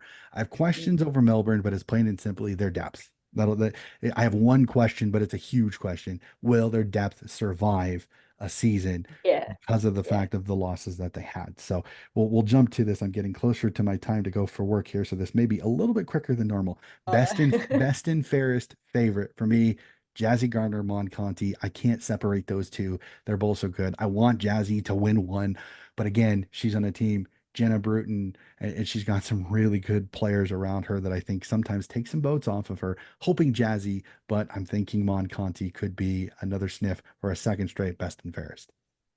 Yeah, I agree. They're sort of like the main two. But I have a bit of a wild card. I know it won't happen, but Belle Dawes, I know it's been biased because she's a favorite, but she I can can get some see it. votes if she's got some more attention since the back half of the year. So but I Ali think Anderson, with the Ali name, Anderson will be her biggest issue there, just because Ali is an incredible midfielder. I think that's yeah, why Bell is a great call if Ali Anderson isn't there, but Ali is an absolute stud for them. yeah, You also have Sophie Conway on the wide that plays yeah, really exactly. well. There's Brisbane's got so many good midfielders. I'm surprised sometimes that they ever won one because they've got so many superstar talents. Yeah, Rising star, I'm going to say this right now, Shanae Goody. I think Shanae yeah, Goody is going to blow people's minds. I know you've got superstar talents like the double hyphen at the Western Bulldogs. You've got some really talented ones. I'm not sure if Ali Morfitt is still eligible or not. It'll all just depend. I think Shanae Goody, because Lauren yeah. Young is held, I think Shanae Goody will absolutely blow people's minds on this one. She is my rising star favorite. There's some ones that are in the second and third years, but I just purely off first year, Shanae Goody for me is my rising star. Yeah, she's mine as well. I don't think like much needs to be depth into that. I think just because that Lauren Young, she's done an ACL, it takes, the radar off her. And Yep. Shanae Goodies has got the opportunity to rise and do what she does best and just play the best footy she can ever can and enjoy it. And, we're so lucky that we get to see that in the AFLW season now, and the rest of the Australia get to see that. So Mhm. yeah, really excited for her. I think she's my pick as well. Okay. I want to get to tips and I'm running out of time, so I'm just going to jump. I'm going to skip to and just go to it. Premiership. Who do you have raising the flag at the end of the year? We'll leave the other ones of who will make finals and who are your grand final games. I'll go first. North Melbourne. I like Me North too. Melbourne this year. Yeah. I love Brizzy. I think Brizzy's solid, but I think North Melbourne brought in the perfect pieces. You get Vicky Wall back, you bring in Libby Birch. I think this is North's year. I'm going to tip North over Brisbane in the grand final if you force me to tell you my grand final on that one. So again, I've got about 5 minutes to get these tips really quickly before I have to start getting ready. I know, ladies and gentlemen, this is the fun. I love talking with Simo. She's a fantastic chat. Sometimes we just get going and I lose track of time and I got to go to work. So we'll jump Yeah, we right just need to to it. shut up. No, we can't do that. It's a podcast. It kind of is contradictory to it. All right, we'll jump to it. Friday, August 30th, opening game. You know I'm going to be up watching this at 4:50 in the morning on a Friday night, and that is Sydney Swans hosting Collingwood. North Sydney Oval will be chock-a-block of red and white. Swans, Pies, who do you like? Sydney, hands down. I Home will t advantage, got momentum. I will tip Sydney in this one, but I think Collingwood will really give it a crack. It's going to be fun to see how the youngsters of Sydney go up against Bree Davy and Britt Benici and hopefully Ruby Slicer at full strength. Also, that Friday night later on, out west, seas at Mineral Resources Park as Daisy Pierce makes her coaching debut as she takes her West Coast Eagles and take on the Richmond Tigers out in Perth. I like the Tigers in this one. Unfortunately, the injury issues, as much as I would love to see Daisy get a win in her debut, I just think the Tigers just a little too good. Mon Conti, absolute superstar. 3 votes, three votes for her in this game. Richmond, I think Richmond could potentially be a ugly game. Yeah, absolutely. I agree with that. And then Richmond also, they travel well to Perth, so Mhm. they've won a fair few games, even in trial games as well. I think they just love the travel and they have a good team bond, I reckon, to do that. So yeah, I've got Richmond on that one. They get around each other. Fun one Saturday afternoon footy at Manuka Oval in Canberra as the GWS Giants host the Western Bulldogs. I, I hope the doggies are competitive. I think the Giants too good in this one. Yeah, this is it's the grey man's game, a wooden spoon game, I reckon. But I think yeah, Giants have got this one home ground advantage at Manuka. It'll be a fun one here at Windy Hill in Melbourne as the Essendon Bombers host your beloved Frio Dockers. Head versus heart here. Dons, Dockers, who do you like? Unfortunately, I'm going to have to vote with my head, not my heart. And I think Essendon have got this one in the bag. It's home ground advantage. Freo have got to travel a little bit. But yeah, it'll be good to test to see where they're really at against a team that's really solid in Essendon. Dons in this one. Think the Dockers will be competitive. Anya Tig will give the Dons defense there's some issues, but I think Matty Prasparkas in that midfield just going to be a little bit too much Dons for me on this one. People's First Stadium up in Gold Coast. I'm not 100% really invested in this game. Gold Coast Suns for St. Kilda Saints in this one. I'm tipping the Saints purely because I think the Suns facelift, they're gonna show their inexperience playing each other. Del Santo will have his girls up and about. I like the Saints despite being on the road. Yeah, that's a good point. This one's a little bit of a random one. I'm not, yeah, like you said, I'm not too interested in this one either. I'm probably you know what, let's get competitive. I'm gonna tip the Gold Coast Suns and see if they can prove us wrong. All righty, 4 ripping games to end the round. We start off GMHBA Stadium as the Cats welcome in the D's on this one. Who do you like? Well, this will be a good one actually. Really put, like I said, like Cats need a hot start, and I really want to see them with a hot start, especially against a good team in Melbourne. So I want to tip the Cats, but I think Melbourne got to get them. I'll tip the D's, but I think the Cats are up to this one. They're going to be into this one all the way to the late fourth quarter. In this one, the Cats have some talent. They've nipped this D's team before. I think the D's will come out a little fiery. I think they'll work out this one, but I think it'll be a good one. We have the showdown: Port Adelaide versus Adelaide at Alberton Oval. The Port Adelaide faithful will be up and about in this one. Hopefully, it's as spicy as the men's game. I'm just kidding, but it'll be interesting. Your thoughts, South Australia? Port Adelaide, who you like? Yeah, I'll be excited to go to this one. And yeah, I think I'm gonna state the obvious. Adelaide is still gonna, even though it's gonna be Port's home ground at Alberton, I think Crows have just got the experience to dominate over Port Adelaide, even though it'll be a great challenge for the new kids. It'll chuck them straight into the deep end, so it'll be beneficial for them. But yeah, I've got the Crows on this one. Chuck them into the water with man-eating sharks, but I think they'll swim. I think the youngsters will swim a lot better than some people think. I think this will be the closest. This will be the closest of the showdown so far. Crows win it, but Port, I think they'll swim. They'll swim Yeah, okay. They'll get they nipped will. They'll be fine. eventually, but they'll swim for sure. Fun one. Hawthorne v Carlton, Kinetic Stadium down in Frankston. The beautiful view in the background for the Hawks to host the Blues in this one. I like the Hawks. I think if their preseason form is showing anything, they could be a fun team to watch this year. I like the Blues, the Moody sisters getting to debut, hopefully both on the same side. I'm going to tip the Hawks in this one. I think the run and gun is going to be able to run the Blues off their feet. Yeah, I hope our fact findings actually, come into play with the Hawks. I'm going to tip them as well, and hopefully, yeah, with the list they have and what they've brought in and everything, I think I'm not definitely not totally disregarding Carlton at all. I just think yeah, Hawthorn will have this one. And game of the round, we'll see the grand final rematch at Brighton Homes Arena up in Ipswich, up in Queensland. Brisbane Lions, North Melbourne Roos. Does North get revenge or does Brisbane repeat a grand final win? Who do you like? I think with the travel, I'm going to tip Brisbane. It's definitely going to be up for a fight. I don't know if they'll get redemption yet. I think the redemption will happen when it matters most in a grand final. So I'm going to tip Brisbane for this one. I will say I will completely agree with you. I think this is one of those where North's got to travel. Brisbane play really well at home, but Brisbane is prone to losses later in the season. I think North will be stronger. I think this may be North's one and only loss of the season. I think they could go 9-0 after this game. North too strong. Like I said, Brisbane, for some weird reason, they have a bugger, a flop once or twice in the season. They did it last year, I think potentially. I think they get this one. Brisbane win this one.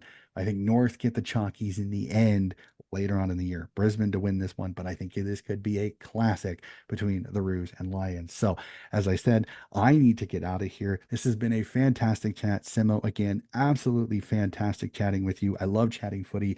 The preview is always a long show, but it's always so much fun. Again, hopefully you rest up after a fun SANFLW season. Again, it was so much fun watching you in Norwood this year. Congrats on making it to a grand final. I know the final result wasn't exactly the way you wanted it to, but I was It's right, it's so footy.